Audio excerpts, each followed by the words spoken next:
The first thing I'd like to discuss is distraction. It seems to be a theme right now, and everything feels like it's a distraction. And not only in like the literal sense where, you know, just like pastimes and TV shows and things like that, but from this larger, broader sense that this whole realm is designed to distract. The idea of destiny and, a blueprint and all this stuff is really, it's questionable. Okay? Like, I could argue it from a few different angles. Like, let me see. From one side, it's like it does feel like there's this blueprint for this lifetime. The soul has a plan. The soul, well, the soul and the spirit are two separate things. I keep making that. That's like a an issue from the past that I can't seem to break. But I'll talk about that maybe a little bit later. The spirit and the soul. The soul feels like it has a plan for what it wants to do in this lifetime, what its objective is, it's like we're given this mission and we have to like accomplish it, and there's a something very real about that. When I test with HBOA, I'm able to find that. So at one level that is true. And then in another sense, it's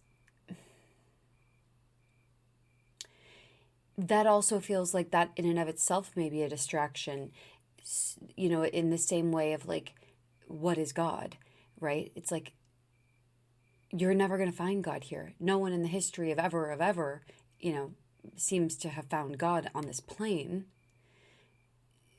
So why do so many people waste countless lifetimes or years or whatever in search of this thing that not even the most brilliant of people have been able to do in the past? So in the same way, there's this idea that I get where I'm just like, okay, I know that I have a purpose. I know that there's a thing I'm supposed to do.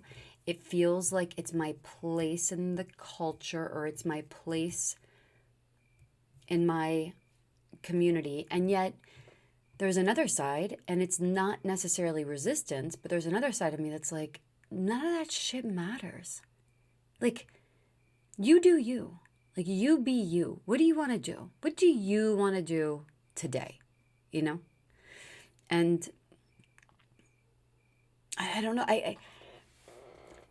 Again, I feel like they're both simultaneously true, right? It's like, maybe I'm just here to be present. Maybe I'm just here to create. And there are these voices that are both true within me. And I'm going to talk about that next in more detail, but I don't want to get too far off track from distractions. But even the questioning of it is a distraction. All of it is a distraction from the work, which is maybe it's to be a painter, maybe it's to write a book, maybe it's to not have a conniption fit every time I get around my mother. My mom, I swear to God, and I feel like I can only say that because I don't really believe in God. And I don't believe what I'm about to say, but it's going to be funny. And if she ever hears this, then Mom, I'm just joking.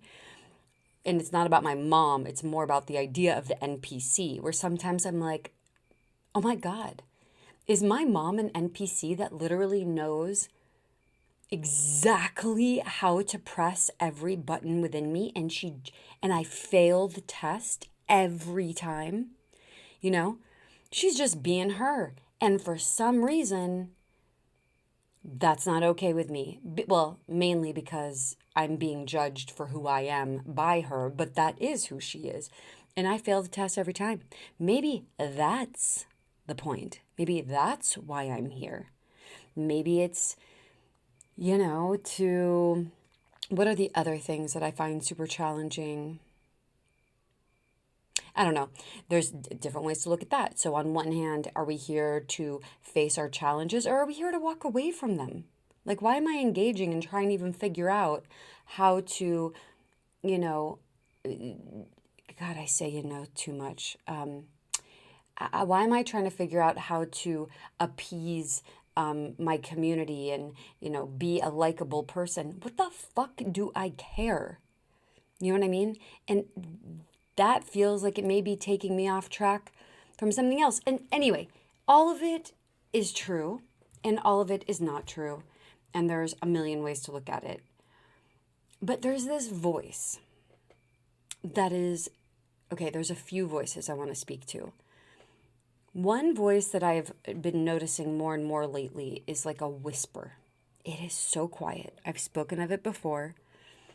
And it's like, it's always there politely reminding me of something that it wants to do. Like, for example, please paint. Please make something with your hands today. But it's very faint, very quiet. And when I go and I ask HBOA, okay, should I be a painter? Should I just fuck everything and be a painter? And I get a no. And so it's had me really questioning a lot of things. And the next HBOA round of questioning I'm going to do is around highest self stuff. And I've asked a million questions on this topic, but I want to start fresh from a new perspective, from a new level of consciousness, and see what I can gather. Because, I asked HBOA once, or I asked rather a higher self. I said, what is that whisper within me? And I got that it was my shadow. Some people don't believe in the shadow. Whatever. It's all fucking cosmology. We're all saying the same shit. So the way I'll speak to the shadow right now is that the shadow is the unclaimed, it's the aspects of self that were rejected as a child that need to be reclaimed so that I can become whole again, right? So the shadow is not bad. The shadow actually is holding the last keys to unlock my ultimate power here that I was given on this plane. And just to give an example,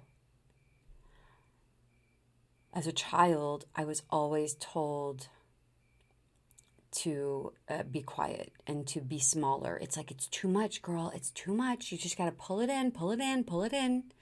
So I'm always doing that to myself. It's the interesting thing about being programmed by the culture and the schooling and the parents and all of that is like, once you're 18, that's been so ingrained in you that you just,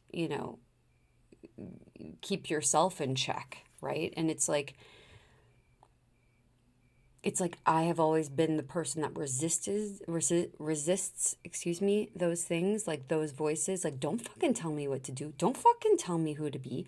Don't tell me to be quiet. I'm going to be me. And then there's the voice that is like the sum total of the culture and the parentals and the educational systems and all of that are always inside of me, reminding me, hey, be quiet. Hey, people don't like it when you do that.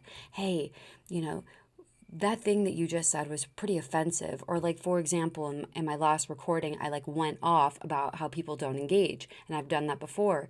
And that's an authentic feeling in the moment. And yet I judged myself for it, even though the other voice was like, who gives a fuck? Like, what the fuck do you care? Be you. Authenticity is the most important thing for you in this life. It's the one thing that you have. It's your signature. It's the signature of your spirit. Allow that to come through. Don't ever hold that back, even if it's not pretty, even if it's not cute, even if you're crying and you got snot going down your face. Like, who cares? It's true and it's authentic, and that is the medicine. The authenticity is the thing that will touch the hearts of other people. We are so programmed to only share the positive, to only share the pretty sides of ourselves. And it's a huge disservice not only to the self but also to anyone witnessing, or even even if it's not witnessed, it's still brought into the field. Let me fix my chair here because it keeps squeaking. And so it's like when one of us projects like a truly authentic self, whether it's on social media or it's in person, that has a ripple effect, a very powerful ripple effect. And I would say that while there are, you know what? I don't know. I don't know if I would say that it's the number one. I think so. For me, it is. For me, and in finding a partner or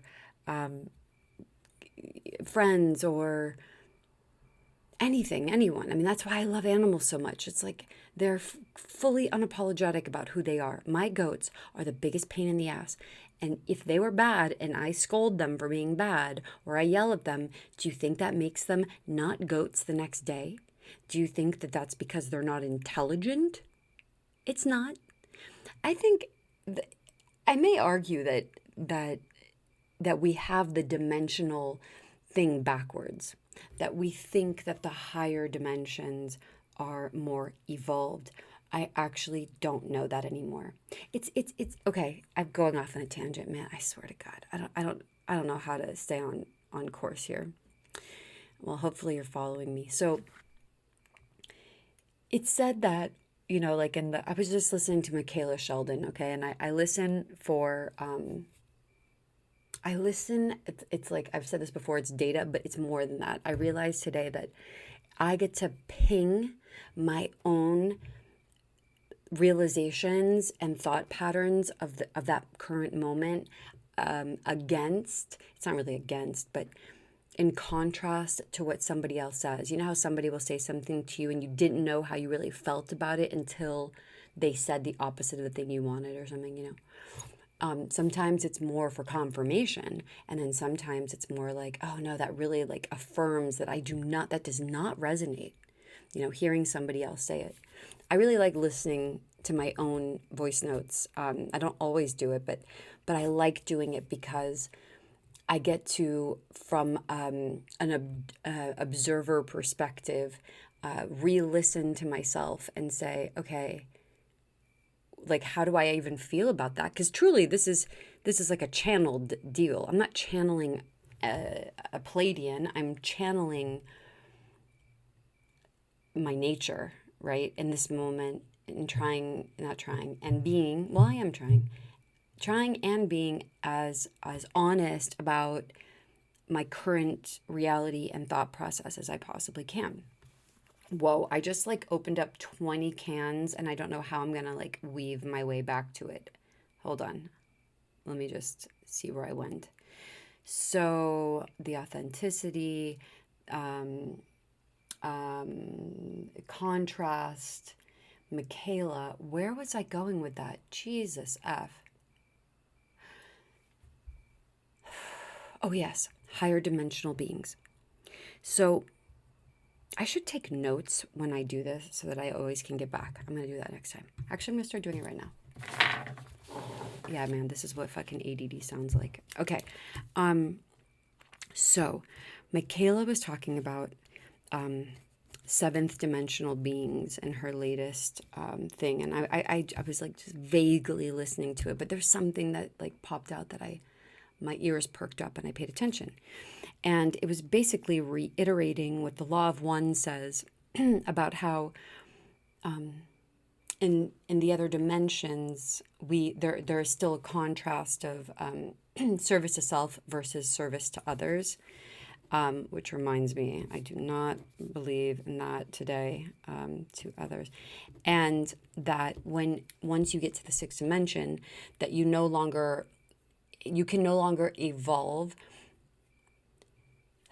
You can no longer evolve on the service to self trajectory. And so you fold into a collective so that you can continue to expand. So essentially, what is said by both Michaela to some degree and the law of one and many others is that when you get to the seventh dimension, you merge into a collective, okay? Well, so put a pin in that and remember that.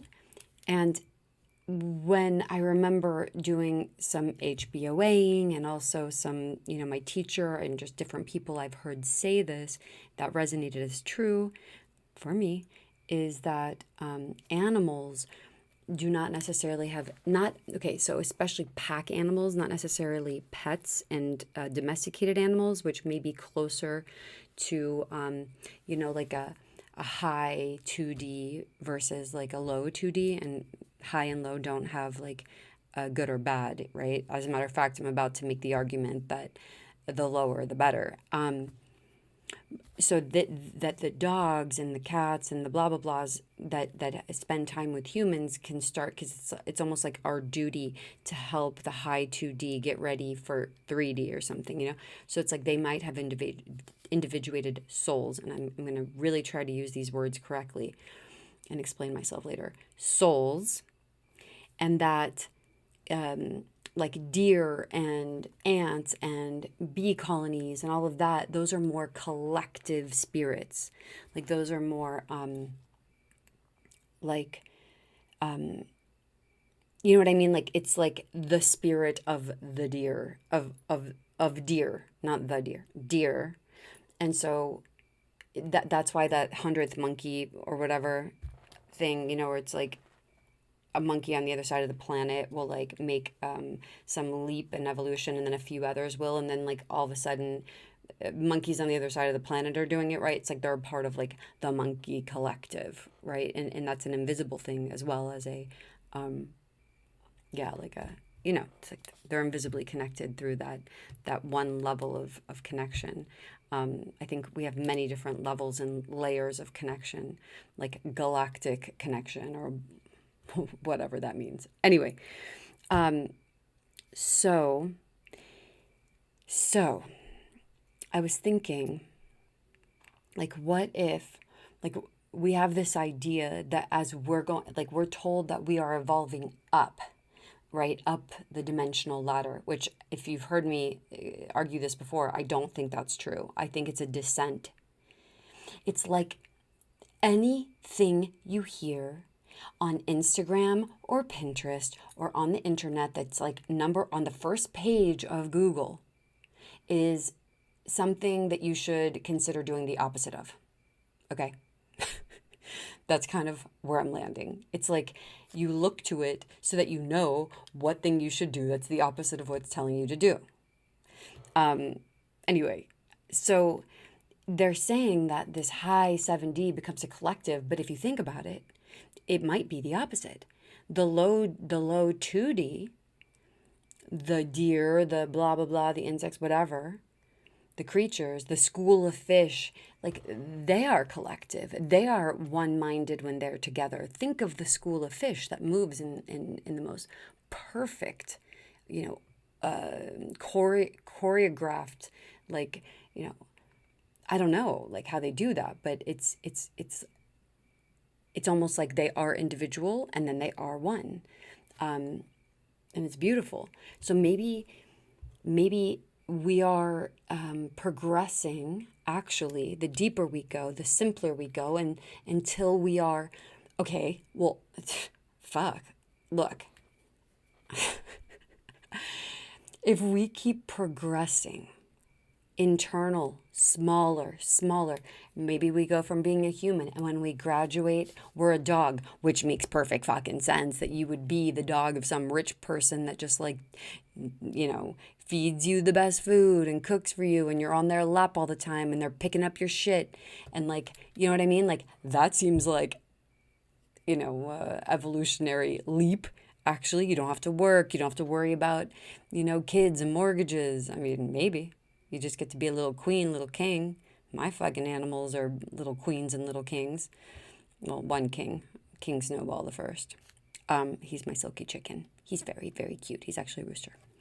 I mean, they must have done something real good in a past life. Anyway, there's that. And then imagine, then you're a deer, right? And it's like, you have so much less to worry about. Yes, you're being hunted. Everything's fucking being hunted. But maybe you move up the ladder or down the ladder to be the king, the lion, right? And then after the lion, you then become then maybe you're, we go back to like rocks, and like then we're minerals, and just wait for it, and the smaller it gets, maybe you start off in high 1D as a rock, and then in the next iteration you're like, a speck of mica, or whatever, and then to take it down and down and down. Then at some point, all you are is hydrogen, the God molecule. I mean, does that not make more fucking sense? It's just another way of looking at it, right? Like, that if you were trying to get to God, quote unquote, source, creation, what do you think is closer? I mean, we think of angels as being closer, but maybe it's like a loop. The other way could work too. The other way could work too. It's like, yeah, I mean, just to whittle yourself down until you're the simplest. I mean, they say that the more evolved you are, like the more you let go of things, the more you sell things, you live simply, you don't need much, right? Well, if simplicity and going inside and being more introverted and going to the inside for the voice, like, I mean, it would just make sense that would be the evolutionary progression. Simplify, go simpler and simpler. The simpler body, the simpler digestive system. Then you're a fish, then you're an amoeba, then you're you're a piece of dust, and then you're hydrogen. Boom. Just a thought experiment. I don't believe anything anymore. So I just like to explore thoughts and feel into them and use my emotional reaction as my discernment tester, similarly to a pendulum. And one of the things that, I'm wrapping it back up to the first few things that I said, like, what is the high self? Who do we listen to? Who should we listen to? Which voice? Is it the voice inside? If it's just the shadow, not that there's anything wrong with the shadow's amazing, but if it's the shadow, then is that not limited, right? But who is the true voice? Like, who is the true voice? I'm going to tell you two more things, and I'm actually going to stop this one because this is not, again, I had like 5 other things to talk about, but this seems like it's its own thing, and I'm going to leave it at that. One story is, I have a friend that when he did DMT, it was like a 10-minute experience or 15-minute experience. He found himself as the conscience of a young woman in her 20s. And he was with her, and he remembers it beat by beat, day by day, hour by hour. It was not just a glimpse, or he was there for just a minute and then he was off. Like, no, he was there with her for her life, if I'm remembering correctly. And if you're listening, you know who you are. Let me know if I got any of this wrong. But he said that he was there to help her make decisions. And so when she would go out, to a crossroads, it was like he was there to help her as that voice in her head to get on the boat, don't get on the boat, make a left turn here. Yes, that's a good person for you to be with in a relationship. No, that's not. I mean, so that fucked me up when he told me that, because it's like, well, who is that? Like, if we're just doing that for each other, I mean, one, that's kind of an argument for we are all one. But like, what the fuck? Like, what the actual fuck? I'm sorry, like, that's crazy. That's crazy. So, who's the voice inside my head? I like to think it's mine, but maybe it's not. I mean, don't even get me started on the DMT simulation stuff because it's like, I mean, I can't. I just can't even open that can of worms. That's another one that I won't do that to you. I'm going to stay on track. So, who is the conscience and why am I able to identify so many aspects of myself? And are they all inside or are some of them outside of this reality, looking, down from a bird's eye view? Maybe none of them are better or more evolved. Maybe that's not the right word. Maybe we're all just as evolved. All these aspects of myself are just as evolved as the other. But maybe it's like a board of directors. Maybe we all sit around a table and we have a different perspective that we're able to contribute to the whole being that is me. And does that involve another? And does that mean that literally, like, I am you and you are me? Like, if you can fucking do DMT and be my conscience? I mean, I have a feeling that the way it works, based on what I learned from Bonnie, because, the way she explained it to me is that we do have these guides. We do have spirit guides. And that they come and go. The inner panel team comes and goes based on where we're at in life. And actually, it's a really fun reading that I do where you can identify the current team. You make sure that there are no negative guides. I'm going off on a tangent. Sorry, I'm just going to do it. And that you can actually figure out what schools of creation they majored in, and that will be a very clear and direct indication of why they're there and what you're meant to be evolving into. So, for example, if my number one guide currently is a Kamialite, a Palladian Kamialite, and I'm saying that cosmology. I will tell you what I think about all of that in another recording.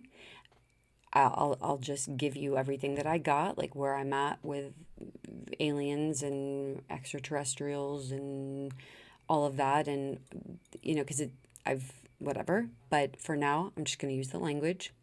Bear with me. That means to say, I mean, I know how to decode that. I know what a Kamialite is. A Kamialite is all about energy and power, and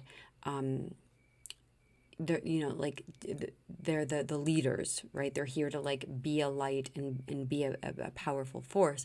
And if it's a Palladian Kamialite, then for example, I know that it's around success, and so I can deduct what if that's my number one guide right now, or if I have 4 Kamialites on my current team, then I know that that is what I need to be moving towards. I need to be moving towards my leadership. I need to be moving towards embracing my power and not being small. Now, for example, if they were all Raphaelites, I would know that there was something I was trying to heal through, that I was something that I was trying to, like, either I was becoming a healer, or maybe I had an illness of some kind that I needed to address, right?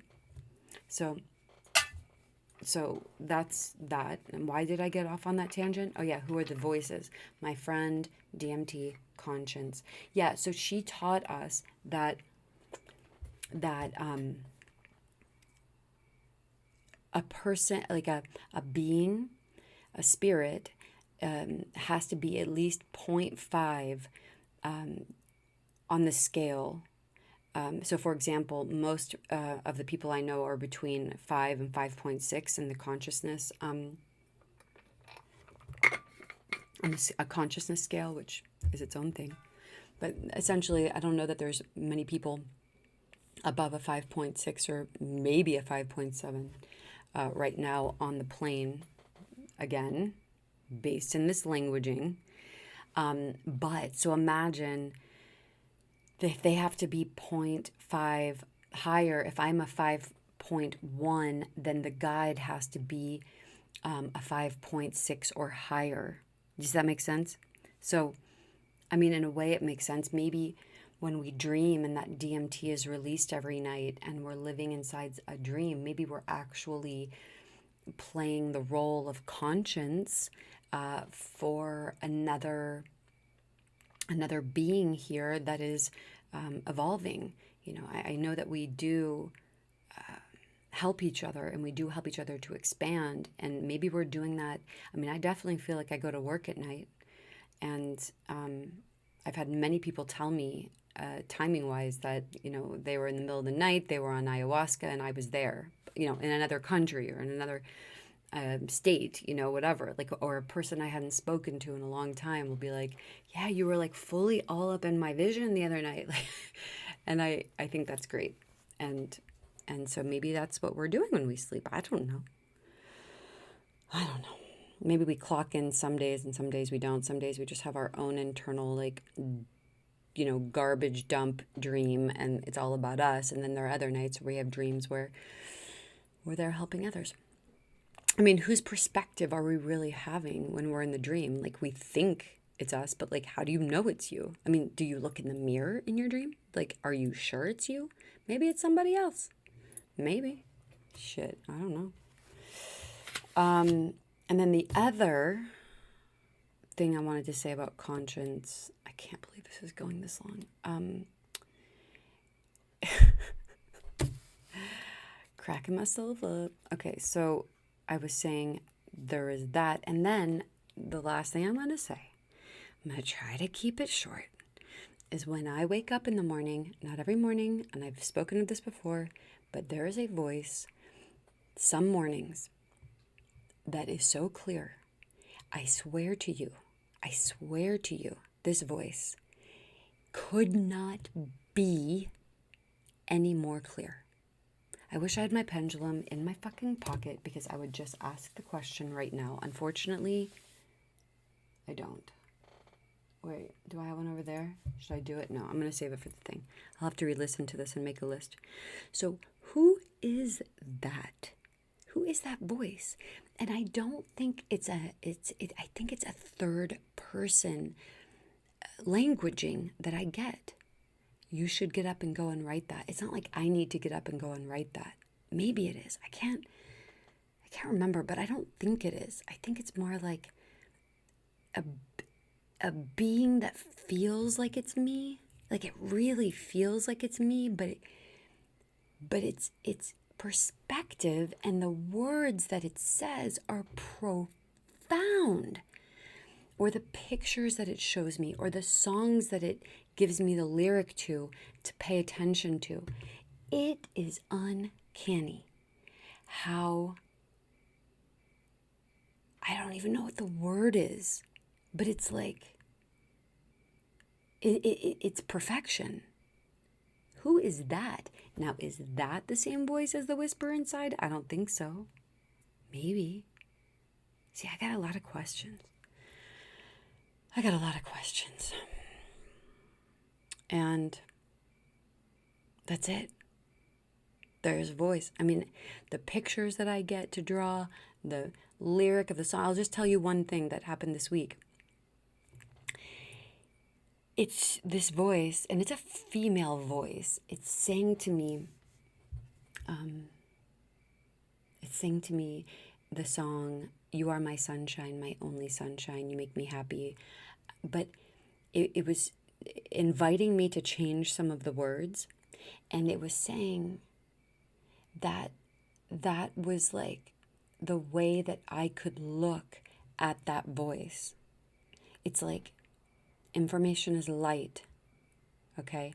Like, where am I getting my information? I can get my information directly from my own sunshine source, my own intel, directly from this being, this me, this, hopefully it's me. And look, I've had other voices in my head that are not me, that I feel like I'm being pummeled with. When I was thinking of all those thoughts of death and stuff, it's not the same. It's not the same. This is different. This is a different voice. It's very clear. I trust this voice. I trust that voice, and I also trust that shadow voice inside that whispers. there's a lot of parts of myself that I don't know if I trust anymore. I don't know. I'm really going through it, right? Fucking Pluto retrograde bullshit. Whatever. I'm not going to go there. So I'm going to go there. I'm not going to go here. So this voice told me, sang that song, and I drew something that I'll post soon. That was like, you are my sunshine, my only sunshine. You make me happy, but it's like not just all the time, like not when skies are gray or skies are blue, all the time. You make me happy all the time. You'll always know, dear, how much I love you. And then it was something like, please be my sunshine today, instead of don't take my sunshine away. Again, the fucking universe of inversion. It's this game. I know it's not a game based on my last testing, but I'm gonna still call it a game because I like that cosmology. It's my word. It's my word right now. I like it. I like it. I like to think of this as a game. Then I don't take it so seriously, and when you don't take things so seriously, you're able to create with more fluidity and ease and grace. So I just like the game model, and I'm not saying digital game. I'm just saying game, the game of life. And what a game! What a game! I tip my hat off to this game daily. It's just so incredible. If the creators are listening to me now, I'm just mad impressed. Just like, ooh, I can't wait to create my own universe game. They say that's what happens when you. That's what the Gnostics said when you graduate from this school, then you get your robes and you become a creator yourself. So there's something about that I really love. Fuck, there's like 100 other things I want to say, but I won't. I'm going to leave it there and send you a big hug and a big ball of light, and a little blue ball of light too, because those are really good for you. So I hope you receive it. Just like grab it out of thin air and just like stick it where you need it in your body. Okay. Toodles.